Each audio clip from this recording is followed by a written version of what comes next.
had to grab on his horse. He's grabbing it, holding on to the rope, pulling the Rasul sallallahu alaihi wasallam back, because he's scared that the Rasul sallallahu alaihi wasallam might get harmed. And then he calls on the people to come back. It is said in the history, there was only 100 people, 100 soldiers around the Rasul sallallahu alaihi wasallam during the process, during that time. 12,000 took off, ran away, fled. And he and a mere 100 individuals stood to defend this faith. Courage at its peak. Courage at its strength. One day, he was sleeping under a tree. There were no guards. By the way, brothers and sisters, the Rasul sallallahu alayhi wasallam did not have guards around him. Soldiers and these artilleries. He didn't live in dungeons. He didn't live in high halls, behind high walls. He lived in a simple home, made out of mud. So he was sleeping under a tree. And then there's a man whose name is Abu Ghawrath. And he came with his sword, tiptoeing, trying to surprise the Rasul sallallahu alaihi wasallam, until he stood over his head with the sword in his hands. And he said, Ya Muhammad, man yamna'uka minni al-yawm. Oh Muhammad, who can protect you from me today? He saw that he's all alone. The Rasul sallallahu alaihi wasallam is unarmed. His weapon is hanging on the tree. And he has a sword in his hands. And he said, who can protect you from me today? With full faith, brothers and sisters, the answer was, Allah. Allah can protect me. And all of a sudden, the sword fell from his hand. And the Rasul sallallahu alaihi wasallam picked it up. He said, Ya Ghawrath, who can protect you from me? He said, no one, Ya Muhammad. He said, do you believe in me? He said, no. But if you let me go, I will never fight against you again. And he forgave him and let him go. What courage. What bravery.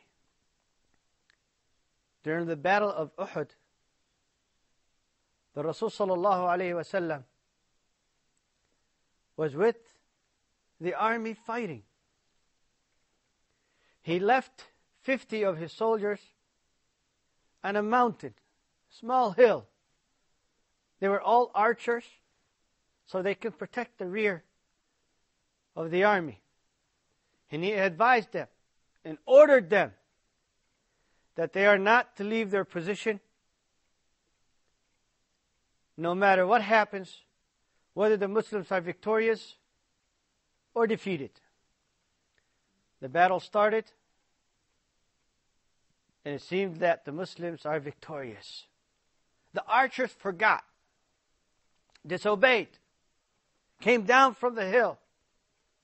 The enemy was prepared. They went around the hill under the command of Khalid ibn al-Walid and surprised the Muslims from behind. And their aim and target was to assassinate and kill the Prophet, peace be upon him.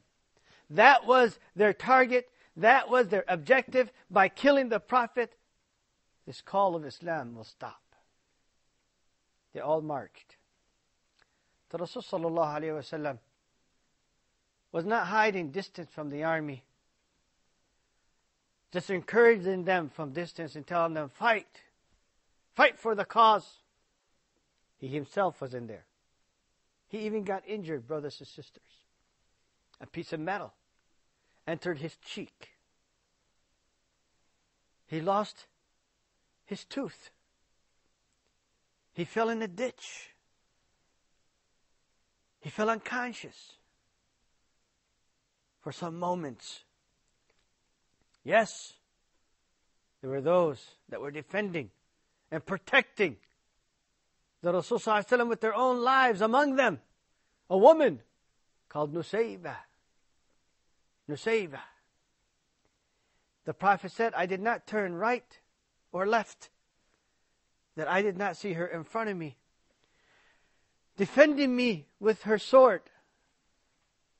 She had over 80 stabs in her body to protect the Rasul sallallahu alaihi wasallam. But he stood there. In every battle, brothers and sisters, that the Rasul sallallahu alaihi wasallam headed, there was never a defeat. He never lost a battle in his life. It is not the excellence of strategy and tactics, which we will talk about in upcoming episodes, about the Prophet being the leader and being the commander-in-chief and being the head of state. It's his courage that made those who with him fight till the end. It is courage that he showed while he is among the tribes that were known for their bravery. It was within the Arab culture that you do not run away and die while you're facing your enemy. But what they saw from the Prophet, peace be upon him, was beyond their imagination. We come to a conclusion of our episode, brothers and sisters, hoping that I will see you again within the prophetic trends, the prophetic traits of the Rasul sallallahu alaihi wasallam. I'm your host, Abdulhakim Ali. Assalamu alaikum wa rahmatullahi wa barakatuh.